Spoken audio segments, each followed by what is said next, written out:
महाकुंभ में सभी साधु संत अपने अपने अखाड़े के विस्तार के लिए लगातार भूमि पूजन का कार्यक्रम कर रहे हैं। स्वामी यतीन्द्रानंद गिरी महाराज ने भी भूमि पूजन का कार्यक्रम किया और इस दौरान उन्होंने सनातन पर क्या कहा, आप सुनिए।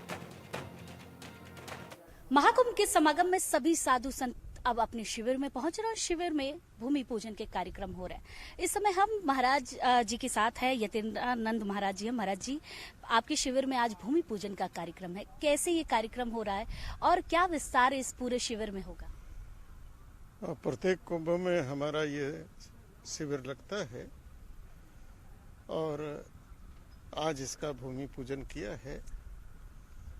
10 जनवरी से और फिर 12 फरवरी तक ये शिविर चलेगा और शिविर में जो भी धार्मिक, सांस्कृतिक, सामाजिक, राष्ट्रीय कार्यक्रम रहते हैं, अनुष्ठान के रहते हैं, वो यहाँ सब संपन्न किए जाएंगे। बड़ी मात्रा में भक्तों के साथ साथ साधु संतों का यहाँ आगमन होगा। समय समय पर विभिन्न विषयों को लेकर गोष्ठी आदि रहेगी। यहाँ पर गोष्ठियाँ भी होंगी। महाराज जी, आपका जो शिविर है वो जूना अखाड़े से कनेक्टेड है, तो क्या नई चीजें इस बार देखने को मिलेगी आपके शिविर में? क्योंकि ज्यादातर चीजें ये हो गई हैं कि डिजिटलाइज हो गई, तो क्या यह जो आप प्रोग्राम होंगे वो भी डिजिटल रूप में दिखाई देंगे, जो लोग आ नहीं सकते उनको?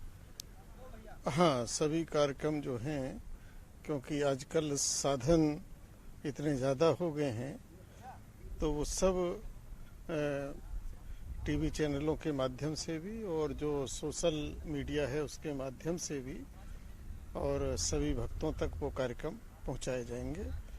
कुंभ का एक विस्तृत वर्णन और विस्तृत जो विराट स्वरूप है वो भी सब भक्तों तक पहुंचाया जाएगा।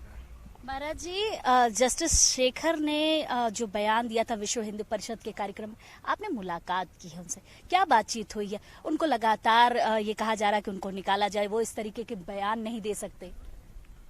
जहाँ तक मैं जस्टिस शेखर को जानता हूँ, वो बहुत अच्छे आदमी हैं, बहुत राष्ट्रवादी विचार के व्यक्ति है और मेरा उनसे पूर्व परिचय भी है। कल हमारी मुलाकात भी हुई है और उन्होंने ऐसा कुछ नहीं कहा कि जिस पर आपत्ति हो, क्योंकि उन्होंने जो भी कहा है वो एक स्वाभाविक कहा है और केवल भारत नहीं, ये प्रत्येक देश में जहाँ जो समाज रहता है तो उस समाज की जो भावनाएं हैं या उसकी जो परंपराएं हैं, जो उसकी संस्कृति है, वही उस देश में प्रमुख होनी चाहिए।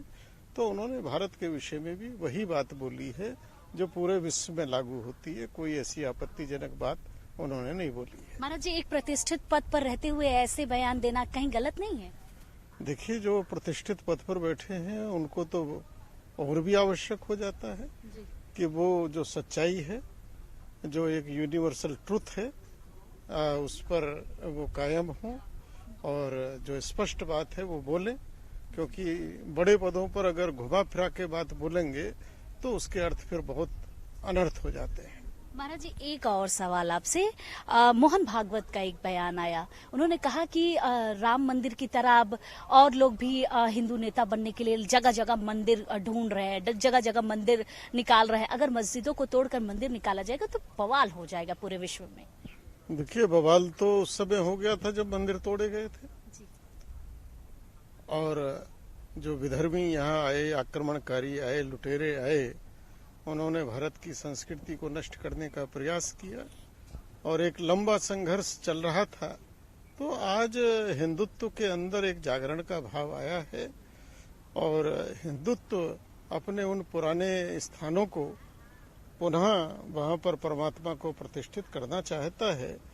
तो मोहन भागवत जी ने क्या बोला है, किस संदर्भ में बोला है, वो बड़े आदमी हैं और बड़े संगठन के एक बड़े महत्वपूर्ण दायित्व पर हैं, तो उनका संदर्भ क्या है ये तो वही बता पाएंगे। लेकिन इतिहास में जो गलतियां हुई हैं तो उनका सुधार बहुत आवश्यक है। बहुत बहुत धन्यवाद आपका महाराज जी। तो इतिहास में जो गलतियां हुई हैं उसको सुधारना सबसे जरूरी है।